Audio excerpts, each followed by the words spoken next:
வந்தாங்கன்னா முடிச்சிடுவாங்க, அவ்வளவுதான். பெண்கள் நீங்க யாருமே ரோட்ல நடமாட முடியாது. திமுக ஆட்சியில் கொலை, கொள்ளை, கற்பழிப்பு, நில அபகரிப்பு, கட்ட பஞ்சாயத்து எல்லாமே நடக்குது. திமுக ஆட்சி துடிச்சிட்டு இருக்கிறாங்க. கிருஷ்ணமூர்த்திங்கிறவங்க சொன்னா அணில் பெத்த புள்ள மாதிரி இருக்கா, அவளை வந்து 2026 அவ பல்ல புடுங்கணும், விளக்கமாறும் செருப்பும் ரெடியா தான் இருக்கு அடுத்த எலெக்ஷனுக்குலாம் சொன்னால. போன மாசம் கூட சொன்னான். இதெல்லாம் கேட்டும் உங்களுக்குலாம் புத்தி வரல. பெண்களுக்கு பாதுகாப்பு தான் இல்லை திமுக ஆட்சியில். ஸ்டாலின் அவர்களின் ஆட்சியில் பெண்களுக்கு பாதுகாப்பு இல்லை அப்படிங்கிறது உறுதி. ஓகே, பெண்களுக்கான எம்பவர்மெண்ட், அதாவது பெண்களை வந்து முன்னேறதுக்கான நீங்கள் கொடுக்க வேண்டிய அத்தனை ஒரு சப்போர்ட்டும் இருக்கா அப்படிங்கிறத கேட்டால், விக்ரமராஜாவோட பையன் பிரபாகரன், விருகம்பாக்கம் எம்எல்ஏ, அவரே வந்து இன்ஸ்பெக்டருக்கு கால் பண்ணி இது மாதிரி அந்த கொடுத்த கம்ப்ளைண்ட்டை வாபஸ் பண்ணிட்டு சுமூகமாக முடிச்சுட்டு போக சொல்லி மிரட்டிருக்காரு இன்டெரக்டா அப்படிங்குமே நம்மளுக்கு தகவல் வந்துட்டு தான் இருக்கு. ஸோ இவங்களோட ஆட்சியில் வந்து பார்த்தீங்கன்னா இது மட்டும் கிடையாது, பெண்களுக்கு பாதுகாப்புன்ற ஒரு விஷயம் சுத்தமாக கிடையவே கிடையாது. காலையில் ஸ்கூலுக்கு போகிற பொண்ணு ஈவினிங் ரிட்டர்ன் வீட்டுக்கு வரும்போது பணமாக வராங்க. வேலைக்கு போகிற பெண்களை ரயில்வே ஸ்டேஷனில் வெட்டுறான் ஒருத்தன்.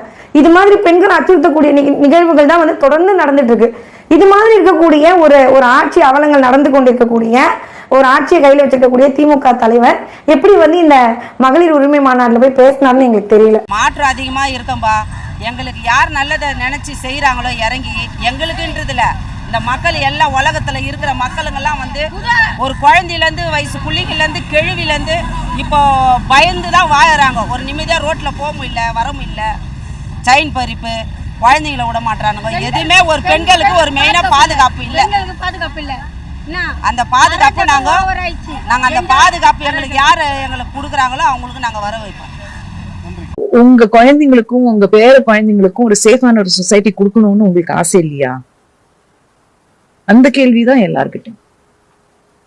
நான் எல்லாம் சென்ட் தாமஸ் மவுண்ட்ல இருந்து ட்ரிப்ளிகேன் வரைக்கும் அது என்ன ஒரு 18 கிலோமீட்டர்ஸ் இருக்கும். சைக்கிள்ல தனியா போயிட்டு டான்ஸ் கிளாஸ் முடிச்சுட்டு சைக்கிள்ல தனியா வருவேன்.